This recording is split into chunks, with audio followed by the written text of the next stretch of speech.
শনিবারে আপনার হযরত শাহজালাল আন্তর্জাতিক বিমানবন্দরে যেই ভয়াবহ কার্গো ভিলেজে ভয়াবহ অগ্নিকাণ্ডের ঘটনা ঘটেছে। আপনারা জানেন যে শাহজালাল এয়ারপোর্টেই যেখানে অগ্নিকাণ্ডের ঘটনা ঘটেছে তার 50 থেকে 100 গজের মধ্যে শাহজালাল এয়ারপোর্ট কর্তৃপক্ষেরই দুটি হচ্ছে অগ্নি নির্বাপন ব্যবস্থা রয়েছে এবং প্রাথমিক পর্যায়ে আগুন এত দ্রুত ছড়িয়ে পড়ে নাই। সুতরাং সেই ক্ষেত্রে আসলে কোন গাফলতির কারণে তারা প্রাথমিক পর্যায়ে আগুন নিভিয়ে দিতে সক্ষম হলো না। এবং আমরা দেখেছি যে ওইখানেরই কর্মকর্তারা তারা সাক্ষাৎকারে বলেছেন যে প্রাথমিক যখন প্রথম গোডাউনে আগুন লাগে তখন তারা বলেছেন যে আমরা এগুলো আগুন নিভিয়ে ফেলার ব্যবস্থা করি। তখন তাদের পক্ষ থেকে যারা উচ্চপদস্থ কর্মকর্তা রয়েছে তারা বলেছেন যে উপরের আদেশ না পাওয়া পর্যন্ত এই ব্যবস্থা নেওয়া যাবে না। তাহলে উপরের যারা আদেশ দিবেন তারা কি এই যে ধারণা করা হচ্ছে $1 বিলিয়ন সমপরিমাণ ক্ষতি হয়েছেন তারা কি তার সেই দায়ভার নেবেন কিনা সেটা আমরা প্রশ্ন রাখতে চাই। পাশাপাশি আপনারা জানেন যে এই যে এটা দুর্ঘটনা না, এটা যে পরিকল্পিত নাশকতা, তার একটা উদাহরণ আমি আপনাদেরকে দেই। সর্বশেষ শনিবার শাহজালাল আন্তর্জাতিক বিমানবন্দর এর মাত্র একদিন আগে বৃহস্পতিবার চট্টগ্রামের সিপিজেট তার একদিন আগে রূপনগর শিল্প এলাকায় কেমিক্যাল গোডাউনে আগুন এবং 16 জন গার্মেন্টস কর্মীর মরদেহ উদ্ধার এবং আরও বেশ কয়েকজন নিখোঁজ রয়েছে। এর 2 দিন আগে সীসা তৈরির একটি কারখানায় আগুন লাগে এবং অগ্নিদগ্ধ হন 7 জন শ্রমিক। এর আগে 22 সেপ্টেম্বর টঙ্গী সাহারা মার্কেটে কেমিক্যাল গোডাউন আগুন এবং ফায়ার সার্ভিসের 4 সদস্য সহ 5 জন নিহত হন।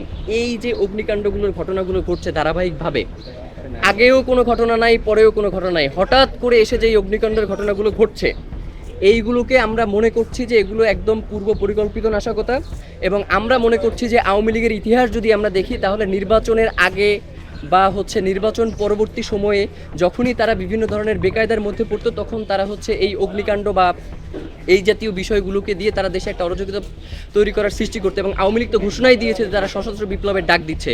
সুতরাং বর্তমান অন্তর্বর্তীকালীন সরকার এবং এজেন্সিদের দায়িত্বটা কি? তারা আসলে কি তাদের দায়িত্ব যাদের রাষ্ট্রের যে বিচার প্রক্রিয়া সেটাকে বাধাগ্রস্ত করা, নাকি রাষ্ট্রকে গোয়েন্দা তথ্য সরবরাহ করে রাষ্ট্রের কার্যক্রমকে সচল রাখা? এই প্রশ্নটাও আপনাদের কাছে রাখছি। সর্বশেষ যেটা বলে শেষ করতে চাই সেটা আমরা ইনকিলাব মঞ্চের পক্ষ থেকে আজকে 3 দফা ঘোষণা করছি।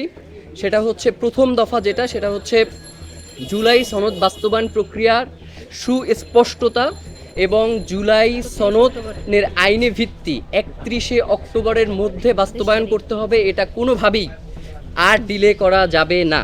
নাম্বার 2, এই যে কেপিআই স্থাপনাগুলোতে বারংবার করে আগুন লাগছে এইগুলোর ক্ষেত্রে যে নিরাপত্তা ব্যবস্থা সেটা জোরদার করতে হবে।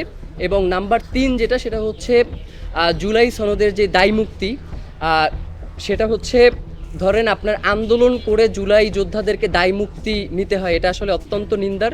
তো আমরা চাচ্ছি যেই 5ম সংশোধনীর মাধ্যমে যেই দায়মুক্তির ব্যাপারটা ঢুকানো হয়েছে সেটা অতি দ্রুত বাস্তবায়ন করা হোক এবং জুলাই যোদ্ধাদেরকে, শহীদ পরিবারকে পূর্ণাঙ্গ সহায়তা, তাদের চিকিৎসা সেবা এবং তাদের দায়মুক্তির ব্যবস্থা অতি দ্রুত গ্রহণ করা হোক। সবাইকে অসংখ্য ধন্যবাদ। বাংলাদেশ জিন্দাবাদ, ইনকিলাব জিন্দাবাদ।